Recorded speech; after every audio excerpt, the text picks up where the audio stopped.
நல்லா ஞாபகம் இருக்கு. இவனெல்லாம் யாரு கேப்டனா போடுறாங்க? ஆர்சிபி கேப்டன்சிக்கு நல்லா ஆடு மாட்டுச்சு அப்படிதான் நானும் நினைச்சேன். ஆனா அவன் ஆடுறான் பாருங்க.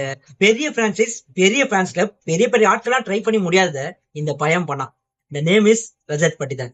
இது கியூட் அண்ட் குட்டி ஸ்டோரி எபிசோட் 6 மறக்காம ஃபாலோ பண்ணிக்கோங்க. ரஜத் பட்டிதார் மத்திய பிரதேச பிறக்கிறாரு. ஒரு நல்ல domestic cricket player and Ranji டிராபிஸ்ல கன்சிஸ்டன்டா பெர்ஃபார்ம் பண்ணாலும் ஐபிஎல் செலக்ட் ஆறாரு. 2021 ஐபிஎல்ல பெங்களூர் ரஜத் பட்டிதார் எடுக்கிறாங்க. அண்ட் பெருசா பெர்ஃபார்ம் பண்ணுவாரு அப்படின்னு எதிர்பார்த்தா சிறுசா கூட பெர்ஃபார்ம் பண்ணல. சரி அடுத்த வருஷம் பாத்துக்கலாம் அப்படின்னு அவர் நினைச்சிருப்பாரு. ஆனா அடுத்த வருஷம் அந்த ரிசல்ட் அன்சோல்ட். அவ்வளவுதான் கதை முடிஞ்சது புல் ஸ்டாப் அப்படின்னு பார்த்தா கடவுள் கமா போட்டு தொடர்ற விஷயம் தான் இங்க ட்விஸ்ட். 2022 அன்சோல்ட் ஆனாலும் பெங்களூர் ஒரு பிளேயருக்கு இன்ஜூர் ஆக ரிப்ளேஸ்மெண்டா வராரு ரஜத் பட்டிதார். லைஃப்ல செகண்ட் சான்ஸ் ஒன்று கிடைச்சா இப்படி யூஸ் பண்ணா இப்படி ஆகலாம் அப்படின்னு ஒரு நல்ல எக்ஸாம்பிள் ரஜத் பட்டிதார். ஏன்னா அந்த செகண்ட் சான்ஸ்ல அவரு யாரும் கிரியேட் பண்ணாத ஹிஸ்டரியை கிரியேட் பண்ணாரு. எலிமினேட்டர் மேட்ச்ல பிளே ஆஃப்ல ஃபர்ஸ்ட் மேனா செஞ்சுரி போட்டு டீமை சேவ் பண்ணாரு. கன்சிஸ்டன்டா பெர்ஃபார்ம் பண்ணாரு. அண்ட் அவர் ஒரு ஆள் தான் அப்படின்றவரே காமிச்சிட்டார். 2025 பெங்களூருக்கு ரஜத் பட்டிதார் கேப்டன் அப்படின்னு சொன்ன உடனே புதுப்பேட்டையில வரா மாதிரி 4 மேட்ச் ஆடினாராம் தூக்கி குத்துறாங்க அப்படிதான் நானும் நினைச்சேன்.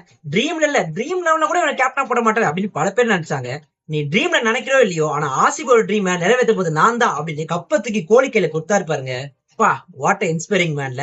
உண்மையாவே நான் பார்த்து வியந்த பல கேப்டன்ல ரஜத் பட்டிதார் ஒண்ணு. அண்ட் இந்த வீடியோவை உங்க RCB fans cricket fans share பண்ணுங்க. ஃபார் கிரிக்கெட் சினிமா குடிசல்ஸ்க்கு வாழ வைக்க ஃபாலோ பண்ணிக்கோங்க.